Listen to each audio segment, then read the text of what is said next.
दोनों हाथों में लिए अपने इकलौते बेटे चिरंजीव को राजीव पागलों की तरह हॉस्पिटल दर हॉस्पिटल भाग रहा था। उसके बेटे की हालत खराब होती जा रही थी।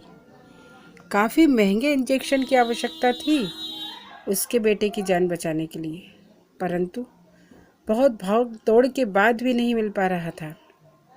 और समय का चक्र देखिए कि खुद राजीव मेडिसिन विक्रेता था, परंतु आज ना उसके पास वो इंजेक्शन था और ना ही कहीं और से व्यवस्था हो पा रही थी।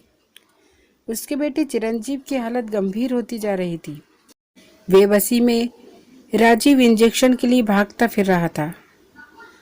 लंबे अंतराल के बाद वह इंजेक्शन मिला, उसकी मूल कीमत से कई गुना ज़्यादा पैसे देकर। फिर भी राजीव ने इंजेक्शन लेकर डॉक्टर को दिया। डॉक्टर ने तुरंत राजीव के बेटे चिरंजीव को इंजेक्शन लगाया।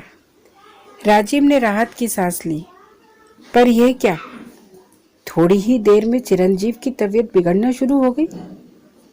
अरे ये क्या डॉक्टर साहब, इंजेक्शन के बाद तो मेरे बेटे की तबीयत और भी ज़्यादा खराब हो रही है, ये क्या हो रहा है। डॉक्टर ने चिरंजीव को बचाने की बहुत कोशिश की, पर वो उसे बचा ना सके। ये क्या डॉक्टर, क्या हुआ, मेरा बेटा इंजेक्शन के बाद भी नहीं डॉक्टर, वो इंजेक्शन कहाँ है जो मैंने आपको अपने बेटे को लगाने के लिए दिया था। इंजेक्शन को देखते ही सारा मंजर राजीव के दिलो दिमाग में घूम गया। बदहवास सा वो जमीन पर गिर पड़ा। दरअसल वो इंजेक्शन नकली था।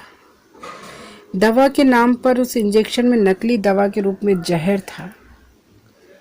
दरअसल इस महामारी में इस इंजेक्शन की कालाबाजारी और नकली इंजेक्शन बनाने की प्रक्रिया बहुत जोरों से चल रही थी।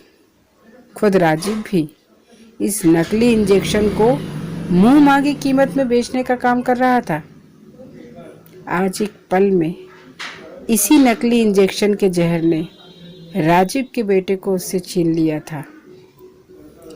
या ये कहें कि ना जाने कितनी माँओं के बेटे को इस नकली इंजेक्शन को मुंह मांगी कीमत लेकर राजीव ने छीना था।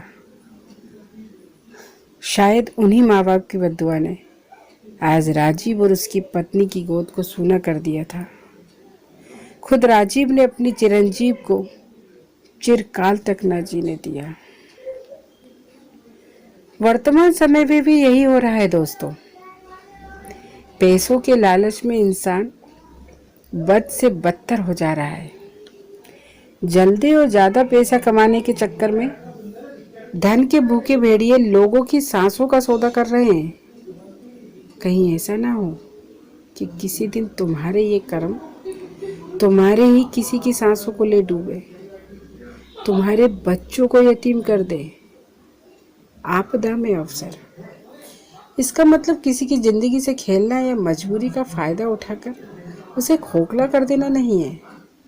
अरे ये समय तो संजीवनी बूटी को बांटने का है, हर लक्ष्मण की मूर्छा को मिटाने का है, हर भूखे की भूख को मिटाने का है और हर चेहरे पर मुस्कान लाने का है।